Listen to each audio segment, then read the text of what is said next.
On the day of judgment, Allah is not going to ask you, why didn't you have kids? But if you have children, it becomes wajib on you to do their upbringing, to do their tarbiyat. You will be asked on the day of judgment for the actions that they had done. Yes? The Quran says, وَقُلْ رَبِّ ارْحَمْهُمَا كَمَا رَبَّيَانِي صَغِيرًا. Yes? That, oh my Prophet, pray to your Lord that have mercy on my parents for guiding me. A question arises here. Does the Prophet need guidance? Do the Ahlul Bayt, they need guidance? No. It was a way for showing us that we need to guide our children. Yes? Say salawat.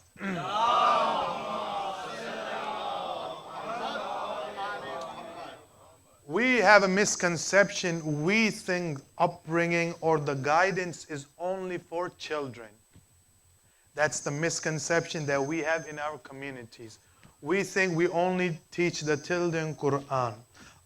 Upbringing or guidance is for everybody, for students, for teachers, the youth, the senior citizens, even for ulamas. That's why they suggest us to go to Iran or Iraq. You get guided and then you come back.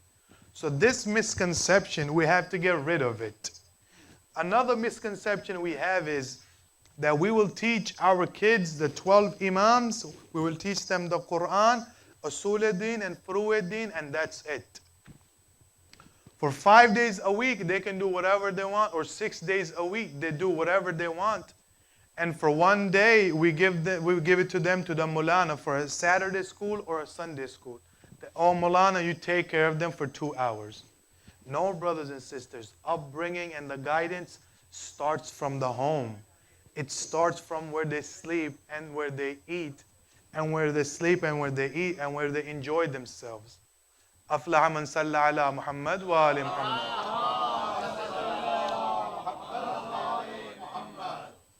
So we have to get rid of these misconceptions. And then the Quran says, وَعَلَمُوا أَنَّمَا أَوْلَادُكُمْ أَمْوَالُكُمْ فِتْنَةً. What is meant by this? If you look closely, fitna means corruption. But Allah does not mean corruption here. He means He's going to test you. How? With your mal, with your earnings, He's going to test you. He will give you everything. He will give you the job that you want. He will give you the house that you want. He will give you the car you want. And then He will see, will this person thank me or not? And then He will take those things away from you to see if He has patience or not. It's the same thing with awlad or the children. When a baby is born, we thank him. And when someone passes away, we have patience. That's what He's trying to say to us in this ayah, that I am going to test you in both of those things. There are 5 ways we can do the upbringing of our children. Number 1, the most important one, is your life partner. Who do you choose to marry? Are you picking someone for their outer beauty? Are you picking someone because they look good in such a way? Or are you picking someone who you know will take care of your children? Or are you picking someone because of their manners or the way they treat others? Yes? There's a long hadith by Prophet Muhammad sallallahu alayhi wa sallam, where he advises us not to marry people just for their beauty, but to marry someone who you know, who you trust will take care of your kids, because they're going to take care of your kids and your generation is going to go on till the day of Qiyamah. That was number 1, the life partner you choose. Number 2, ta'aleem, education. What kind of education are we giving our children? We tend to have an imbalance. We focus so much on school, high school, colleges, grad school, undergrad school, and we are so proud of our children when they become doctors and lawyers, but we forget to give them the education of Ahlul Bayt. We forget to give them the education of Allah. We forget to give them the education of Quran. and we forget to give them the deen that they deserved. So number 2 was ta'aleem. Number 3 is the food, the rizq halal. What you are bringing in your home, is it halal or is it haram? Did you hurt somebody today? Did you break somebody's feeling? Do you owe somebody money or not? What are you putting on the table? Is it halal? We love going out. We love going out. Nowadays, when you go out, the first thing you see is, as soon as it says halal on the restaurant, you don't ask any question. You go and you eat there.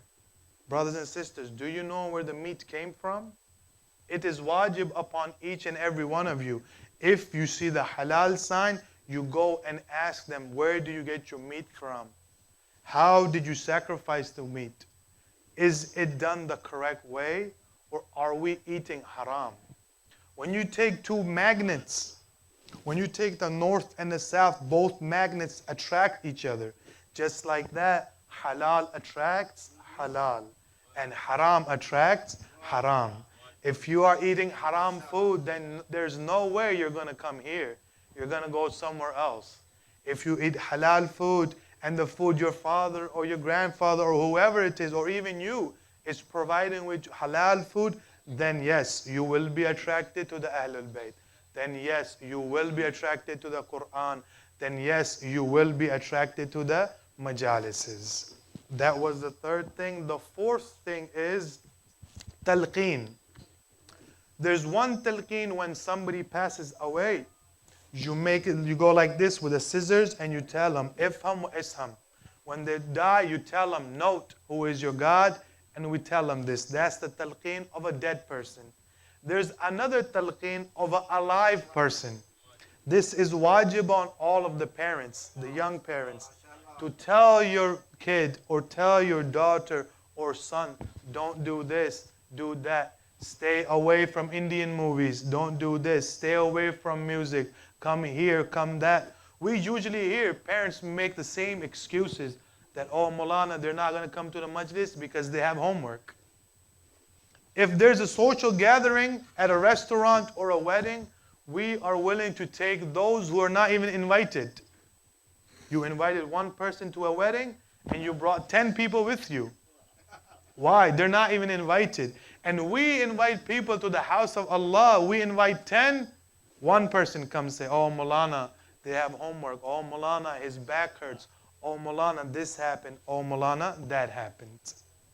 And the last thing we can do to help our upbringing, our children, is the atmosphere that we create, the mahal that we create. Living in the West, my brothers and sisters, living in America, it's not easy. No one said it was going to be easy.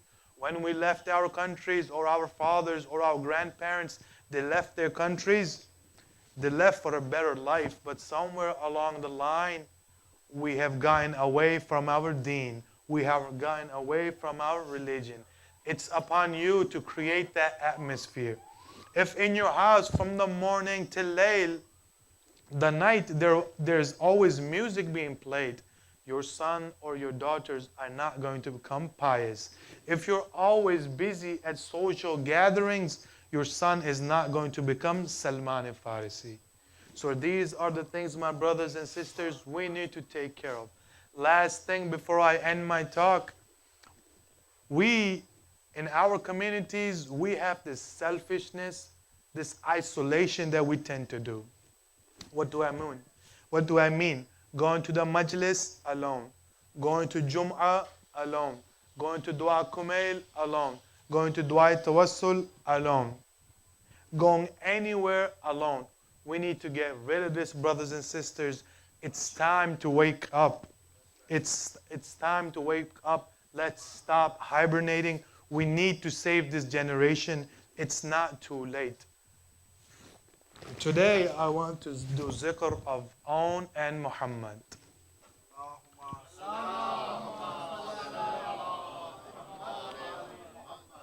When Imam Hussein was leaving from Medina, his caravan had been a few miles or kilometers out. Abul Fazl sees there's an old man and he has 2 kids with him. He asks Imam Hussein, what should we do? Oh, Abul Fadl, stop the caravan. It's our brother. He is coming to help us. He is coming to talk to us. Who is it? It's the husband of Zainab Salamullah alayha. He comes to Imam Hussein and he says, Imam Hussein, oh, it's okay, I'm sick, I cannot go, but I am offering On and Muhammad and I am sacrificing them on you. Take them on my behalf. Fast forward to the day of Ashura. Abul Fadl and Imam Hussein are walking and they hear from the tent that their sister Zainab is telling On and Muhammad, oh, On and Muhammad, tomorrow when you go to fight, and if you get to the river, remember, don't drink the water because your uncle Hussein is thirsty. You have the blood of Bani Hashim in you. Remember, sons.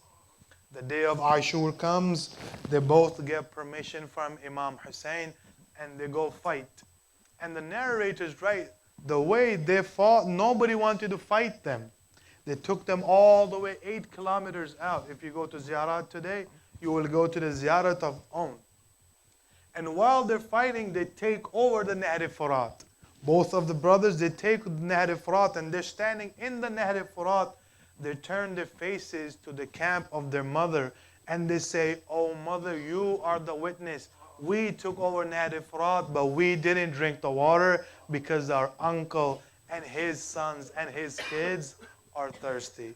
وَمَا عَلَيْنَا إِلَّا الْبَلَاغُ